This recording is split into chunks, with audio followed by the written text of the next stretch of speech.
Hi everyone, welcome back to the Kids 17 Time Periods Bible class. In the last lesson, you guys learned about the years of silence, where you did a lot of review, and the hand signal for the years of silence was to remind everyone that God was not speaking to his people at that point. But today we're going to talk about the life of Christ. The hand motion for that one is you touch your finger to each part of your palm. And that is the little hand motion to help you remember that time period. To kind of connect all the classes that we've done so far and with the class today and the ones to come, I wanted to make sure that we knew our books of the Bible. Up until today, you've been studying from the Old Testament. Today's class, The Life of Christ, is going to be coming from the New Testament. So we're going to go ahead and sing the Old Testament and the New Testament books of the Bible. Genesis, Exodus, Leviticus, Numbers, Deuteronomy. How did I forget that? Genesis, Exodus, Leviticus, Numbers, Deuteronomy, Joshua, Judges, Ruth, 1st and 2nd Samuel, 1st Kings, 2nd Kings, 1st and 2nd Chronicles, Ezra, Nehemiah, Esther, Job, Psalms, Proverbs, Ecclesiastes, Song of Solomon, Isaiah, Jeremiah, Lamentations, Ezekiel, Daniel, Hosea, Joel, Amos, Obadiah, Jonah, Micah, Nahum, Habakkuk, Zephaniah, Haggai, Zechariah, and the last book, Malachi. So that's the Old Testament books. Now we're going to sing the New Testament books. The first, I knew I was going to almost forget to make that comment. The first 4 books of the New Testament are called the Gospels. That's Matthew, Mark, Luke, and John. And that is where we're going to be studying from today. So the Gospels talk a lot about the life of Christ. Let's go ahead and sing those books. Matthew, Mark, Luke, and John, Acts and the letters to the Romans, 1st and 2nd Corinthians, Galatians and Ephesians, Philippians, Colossians, 1st and 2nd Thessalonians, 1st and 2nd Timothy, Titus and Philemon, Hebrews, James, 1st and 2nd Peter, 1st and 2nd, 3rd John, Jude, and Revelation. Way to go, guys. So let's talk a little bit about our keywords. One of them I put in orange because it is a word that we've already talked about in a previous lesson. And it's one that you've probably heard Jessica and I talking about in almost every class so far. And that's the word deliver. Deliver means that you're being brought out of something. So we're going to be seeing more in the life of Christ and how he delivers his people. Now, we're not going to hit on that so much today, but we will be talking about that soon. So I want you to be keeping that in mind. That word deliver, it means to bring it up out of. The next word we're going to talk about is the word miracle. Sometimes you hear people say that in a moment of excitement where they're like, oh, it's a miracle. But the word miracle actually means, back in the Bible time, that it was something that couldn't happen without God's help.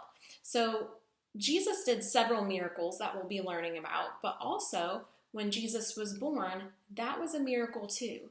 It's something that happens only with God's help. The last one is one we're going to talk about today as well, and that's the word census. The census is a counting of the people. So during the time Jesus was born, census is going to be an important word to know. So let's jump in and talk a little bit about our time period today, the life of Christ. So I thought it was important to split this up into a couple of lessons because I think it's important to know how Jesus, our deliverer, came to the earth. So you can read about this in the Gospels like we talked about, Matthew, Mark, Luke, and John, the first 4 books of the New Testament. And some of those talk about how Jesus was born. The one I like to read from the most is the book of Luke. The first couple of chapters of Luke talk about Jesus being born. So Mary was Jesus's mother, and she was betrothed. It's kind of like our word engaged today to a man named Joseph. Now, Mary was very righteous, and she was pure and holy in God's eyes. So an angel Gabriel came to Mary, and she wasn't married at this point. Sorry, Finley's barking in the background. She wasn't married at this point. And the angel came to her and said, Mary, you're going to have a baby, and it's going to be the Son of God. And she's like, but I'm not even married. How can I have a baby if I'm a virgin? And that means that a mom and a dad didn't have that baby. This baby was going to be born through the Holy Spirit. So the Holy Spirit ended up causing Jesus to be able to be born through Mary. It's a miracle that we can talk about. So remember, a miracle is only something that happens with God's help. So because of God's help through the Holy Spirit, Jesus was able to be born through Mary. So his birth was a miracle, something that is even going to be a deliverance for us today because of how he came into this world. So when Mary and Joseph had to go for the census, they had to go to Bethlehem. Now, she was very, very pregnant at this point. Because they were going to Bethlehem, she ended up going into labor. That means she was having the baby right then. Well, none of the places that they could stay, maybe like in someone's house, or they didn't have hotels back then, but they probably had other places where travelers could stay, but they were all full. So Mary's baby was coming. Baby Jesus was coming. So they ended up finding what we would call a barn, and Mary and Joseph had baby Jesus in a barn, and she wrapped the baby in swaddling clothes. They put clothes around him to keep him all snuggled in close, and they put the baby in a manger. If you're not familiar with the word manger, a manger is what the farm animals would eat out of. So some of you may have pets and may have a pet little bowl for your dog or a cat to eat out of, but a manger is more like a big box where maybe like donkeys or pigs or whatever animals that were on that piece of land would eat from. Probably not a place where you would want to put a baby, any baby, but especially the baby that is a miraculous birth, baby Jesus. But that is how Jesus came into the world. So it's a very special story, and I wanted you to make sure that you knew how Jesus started and came to this world, because he had to leave heaven to be able to do that. So we're going to see more about how he delivers us in lessons to come. One of the songs that I want to teach you today is called A Mind to Work. I'm going to teach you the first 2 verses of it. I hope I'm saying his name right, but Stephen Rouse, a Christian that lives, I believe, in the northeast side of our country, wrote this song for a camp, and I learned about this song on the Mommy and Me Facebook page, their Bible class, and I fell in love with it. So I wanted to teach it to you guys, and we're going to learn it over the course of the next couple of classes. So I may make some oopses along the way, because this is a new one for me too, but I absolutely love it, and I hope you guys do too. Let me pull up my lyrics so I can make sure I've got them all. Here we go.